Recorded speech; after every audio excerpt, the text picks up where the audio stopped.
नमस्कार साथियों, मैं जगरूप सहरावत। आप देख रहे हैं टुडे न्यूज। टुडे न्यूज, हर कदम सच के साथ। जैसा कि आपने पढ़ लिया होगा लाइन कि हिसार से जो सांसद है विजेंद्र सिंह, वो बीजेपी छोड़कर कांग्रेस में चले गए। इस विषय पर बहुत सारे साथियों ने चर्चा की, ब्रेकिंग न्यूज बनाई, कांग्रेस ज्वाइन कर ली कि आगे का भविष्य क्या होगा, हिसार से बीजेपी से आगे सांसद कौन होगा, कांग्रेस पार्टी से क्या उनको टिकट मिलेगी नहीं मिलेगी। सबसे बड़ी बात तो ये है कि उन्होंने ज्वाइन करने के बाद दो तीन बातें कही कि मुझे किसानों को लेकर अफसोस है, मुझे बहन बेटियों को लेकर, जो खिलाड़ी थे उनको लेकर अफसोस है, मतलब इन पर मेरे मतभेद थे बीजेपी के। मुझे ध्यान है जब किसान आंदोलन चल रहा था और नया कानून आया था जिसको किसान साथी काला कानून बोलते हैं, जो नरेंद्र मोदी जी द्वारा वापस भी ले लिया गया था। उचाणा खुर्द के अंदर एक इंटरव्यू मैं करता हूं और बड़े उसके साथ सांसद विजेंद्र सिंह जी कह रहे थे कानून बहुत अच्छा है, ये किसानों के हित में है, इससे किसानों का फायदा होगा। उस कानून के ऊपर सांसद विजेंद्र सिंह के साइन भी है। यानी नेता आज जिस पार्टी के होते हैं उसके महामहिम उसकी व्याख्यान करेंगे, उसकी बड़ी बड़ी बातें करेंगे और पार्टी छोड़ते ही पार्टी की कमियां गिनवानी शुरू कर देंगे। ये आज से नहीं है, ये सदियों से ऐसा होता आ रहा है। यानी आज जिस पार्टी में वो ज्वाइन करेंगे उसकी तारीफ करेंगे और जिसको छोड़कर आएंगे उसकी बुराई करेंगे। शायद ये भूल गए हैं, इनके पिताजी पहले से ही कांग्रेसी रहे हैं। और मैं आज दो तीन बाइट्स पढ़ रहा था, आम जनता की देख रहा था कि जब भी मुख्यमंत्री भूपेंद्र सिंह हुड्डा बने तो उनके साथ यूं रखी इन्होंने, यानी हल्के के विकास करवाने के लिए अपनी करड़ में लगाओ, मरोड़ में लगाओ, क्योंकि इनका क्या है, एटीट्यूड में रहते हैं, पता नहीं क्या एटीट्यूड है। और दूसरी बात, छोटू राम के नाम की बात करते हैं, छोटू राम के वोट की राजनीति करते हैं। मेरा तो ये मानना है, चाहे कोई भी हो, कोई देवीलाल की राजनीति करता है, कोई छोटू राम की राजनीति करता है, कोई बंसीलाल की राजनीति करता है, कि जो हमारे महान पुरुष हुए या जिन्होंने समाज के लिए, देश हित के लिए, राष्ट्र हित के लिए अच्छा काम किया, उनका नाम आप राजनीति में प्रयोग क्यों कर रहे हो? आपने अपने दम पर क्या किया वो बताइए ना। कि चौधरी वीरेंद्र सिंह ने अपने दम पर क्या किया, उचाणा हल्के में ऐसा कौन सा काम करवाया है जिसकी वजह से लोग उसको वोट दें। यानी आप कांग्रेस में जाए तो आपको कांग्रेस में वोट दें, आप बीजेपी में जाए तो आपको बीजेपी में वोट दें, कल मायावती में चले जाएंगे आपको मायावती में वोट दें। तो लोग बड़े चतुर हो गए हैं, लोग सियाने हो गए हैं। सोशल मीडिया का युग है, एक एक चीज लोग निकाल लेते हैं गूगल पे कि आपने किया क्या है समाज के लिए, अपने हल्के के लिए। अब अगर मैं उचाणा विधानसभा की बात करूं, वीरेंद्र सिंह का परिवार कांग्रेस में चला गया है, यानी मान के चलो कि कांग्रेस की टिकट वीरेंद्र सिंह के परिवार को मिलेगी उचाणा से। लेकिन जो मेरे युवा साथी थे, चाहे वो दिलबाग संडील हो, चाहे वीरेंद्र गोगड़िया हो, चाहे दिनेश ढोला हो, चाहे हमारे वर्मा जी हैं, वर्मा जी हों, इतने साथी कांग्रेस से तैयारी कर रहे थे, कटवाल जी हों जो पहले भी कैंडिडेट रहे हैं, उनका भविष्य क्या होगा? यानी चौधरी वीरेंद्र सिंह क्या युवाओं के अधिकार के ऊपर कुठाराघात कर रहे हैं? क्या वो युवाओं को राजनीति में आने से रोक रहे हैं? ये बड़ा सवाल यहां पर खड़ा होता है कि नया कोई साथी, नया कोई युवा साथी आगे ना बढ़े। जब भी कोई मौका उनको मिलता है, चौधरी वीरेंद्र सिंह उनका कांटा बन जाते हैं, उनके रास्ते का कांटा बन जाते हैं और आगे दीवार के रूप में खड़े हो जाते हैं। नहीं, कोई नया युवा साथी आगे नहीं बढ़ेगा, मैं और मेरा परिवार ही रहेगा। भले मानस, खुद राज्यसभा में, घराड़ी एमएलए, बेटा सांसद, यानी पूरा ही कुरुबा राजनीति में। और मैं तो उचाणा वालों से कहता हूं, ये दादा लाई राजनीति को खत्म करना पड़ेगा। कभी देवीलाल, कभी ओम प्रकाश चौटाला, कभी उनका पोता अजय चौटाला, कभी बेटा, कभी उनका पोता अपना दुष्यंत चौटाला। आखिर कब तक? युवाओं को, नए युवाओं को, मेरे युवा साथियों को मौका कब मिलेगा? ये राजघरानों की दुकानदारी बंद करने के लिए इन्होंने बहुत राजनीति कर ली, बहुत अपना पेट भर लिया। नए युवाओं को आगे आना होगा, देश हित, राष्ट्र हित, समाज हित के लिए काम करना होगा। इनके पास कोई विजन नहीं है, लोग पागल होकर पीछे लग रहे हैं। विजन नहीं है इनके पास कोई भी। भाई हमने युवाओं के, बेरोजगार युवाओं के लिए विजन बताइए आप लोगों के पास। आपने एक झूठा नारा दिया था कि मैं बेरोजगारी खत्म कर दूंगा, मेरे पास एक ऐसा प्लान है। वो आज तक प्लान नहीं है, 20 साल पुरानी बात होगी। दीवार भर दी थी, बेरोजगारी मिटाएंगे, मेरे पास ऐसा प्लान है। लेकिन आज तक आपके पास वो प्लान कागजों में रहा, आगे एक्सप्लेन तो नहीं हुआ ना, धरती पे तो नहीं आया ना। उम्र होगी, आप रेस्ट कर लीजिए। और ये दल बदलने की जो राजनीति है, मेरे हिसाब से तो कोई ऐसा कानून आए कि आप दल बदल ही ना सकते, क्योंकि लोग जिनके खिलाफ वोट देते हैं, दुष्यंत सिंह चौटाला ने क्या किया, बीजेपी के खिलाफ उच्चारण में लोगों ने वोट दिए ना, लेकिन बीजेपी से समझौता कर लिया। उन वोटर का क्या जिन्होंने बीजेपी के खिलाफ वोट दिया, तो वो वोटों के उनके दिल पे क्या गुजरी होगी। यानी अगर मैं किसी पार्टी के खिलाफ वोट दे रहा हूं और मेरा नेता उसी पार्टी में जाके शामिल हो जाता है, तो मेरा वोट तो व्यर्थ गया ना, यानी मेरे वोट का मूल्य लग गया ना, मेरे वोट को तो किसी नेता ने बेच दिया ना। तो ऐसे लोगों से भी सावधान होना पड़ेगा। और जो अभी सिनेरियो उचाना का बन रहा है वो ये बन रहा है क्योंकि अगर बीजेपी जेजेपी का समझौता रहता है तो उचाना से दुष्यंत सिंह चौटाला कैंडिडेट होंगे और वहां से बीजेपी का कैंडिडेट नहीं होगा, तो देवेंद्र अत्री जो बीजेपी से तैयारी कर रहे हैं उनकी भी दुकानदारी बंद, जो 4-5 साथी कांग्रेस से अपना तैयारी कर रहे थे उनकी भी दुकानदारी बंद।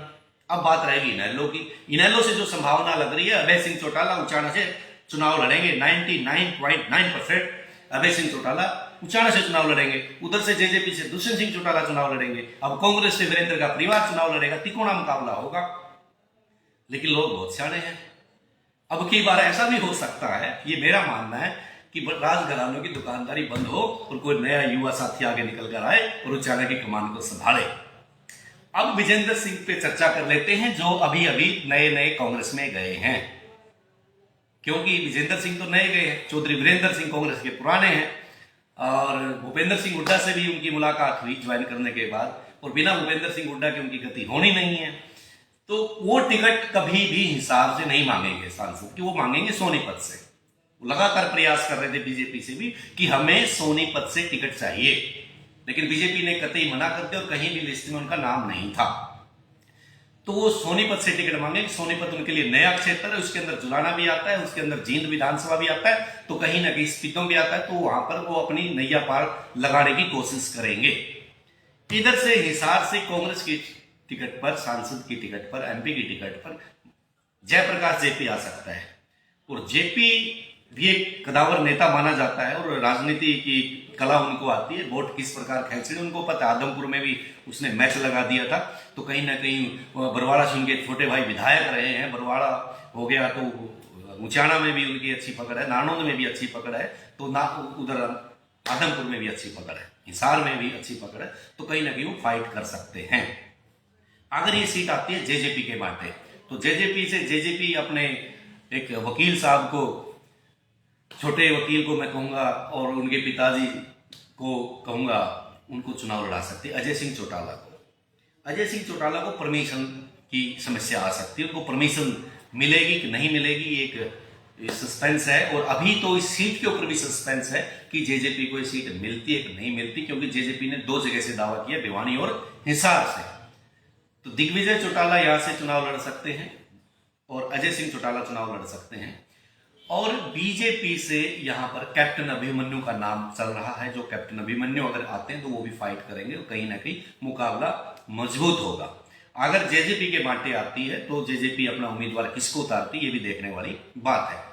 तो कुल मिलाकर अब समय ये है कि कल परसों में आचार संहिता लग जाएगी और नेताओं का आना जाना, पार्टी बदलना लगा रहेगा। तो वोटरों से हम तो एक अपील करते हैं, अपने नेता को पहचान कर, जो समाज हित राष्ट्र हित के लिए काम करता हो और राजघरानों के खिलाफ लड़ाई लड़ता हो, तो उनके लिए काम करना चाहिए। और जिस प्रकार से हरियाणा के अंदर एक नई पार्टी, हरियाणा जनसेवक पार्टी, भी लगातार अपना ग्राफ बढ़ा रही है, और बलराज कुंडू की जनसेवा को देखते हुए बहुत सारे लोग उनके साथ लगातार जुड़ रहे हैं, क्योंकि जिस प्रकार का काम निर्दलीय विधायक रहते भाई बलराज कुंडू कर रहे हैं, शायद किसी विधायक ने आज तक इतना काम नहीं करवाया हो। चाहे बसों की सेवा की बात हो, चाहे बेटियों को गोद लेकर उनकी शिक्षा की बात हो, चाहे हमारे बुजुर्गों को हरिद्वार नहलाने की बात हो, चाहे किसी आम समस्या की, घर की समस्या हल करने की बात हो, चाहे किसानों को सहयोग करने की बात हो, बेरोजगार युवाओं को रोजगार दिलाने की बात हो, यानी हर समय वो कहीं ना कहीं समाज सेवा करते दिखाई देते हैं। और जन सेवा की इस मुहिम को आगे बढ़ाते हुए युवा साथी भी उन पर मोहर लगाते दिखाई दे रहे हैं। अभी वो अपना एक नई पार्टी है, तो कई बहुत सारी अलग अलग विधानसभाओं ने हमने कार्यक्रम भी देखे, चाहे वो दादरी की रैली हो, चाहे उकलाना की रैली हो, चाहे उचाना की रैली हो, चाहे महम की रैली हो, तो कहीं ना कहीं रिकॉर्ड तोड़ अच्छी रैलियां है और लोग उनके साथ जुड़ रहे हैं। अभी 31 मार्च को जुलाना प्राणी अनाज मंडी में भी रैली कर रहे हैं, तो कहीं ना कहीं उनका भी तालमेल किसी अच्छी पार्टी से हो जाए तो उनका भी सिस्टम अच्छे से बन सकता है और आगे 2024 में कहीं ना कहीं उनकी बात बढ़ सकती है। तो डिप्टी सीएम लेवल तक उनका सिस्टम बन सकता है और उनकी पकड़ भी मैं कहूँगा समाज में बन रही है लगातार। तो राजनीतिक चर्चा लगातार चलती रहेगी क्योंकि चुनाव का मौसम आ गया है। तो साथियों से भी निवेदन है कि अपने नेता को चुनने से पहले उसके बारे में जाने, उसकी समाज सेवा की सोच को जाने और उसके जो युवा साथी है मेरे, उनके विजन को जाने।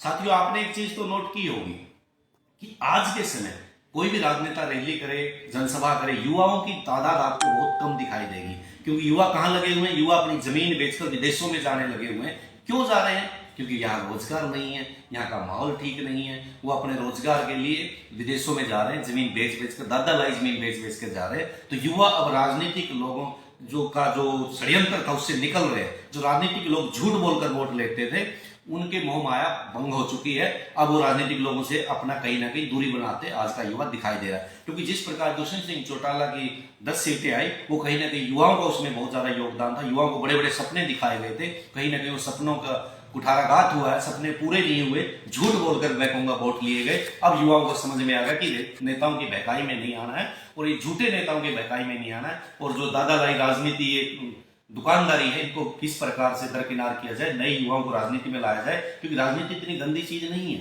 राजनीति में अगर आप सेवा भाव से आओगे, जन सेवा भाव से आओगे, कहीं ना कहीं बात बनेगी और समाज हित, राष्ट्र हित, देश हित के लिए आप काम करोगे तो लोग आपके साथ जुड़ेंगे।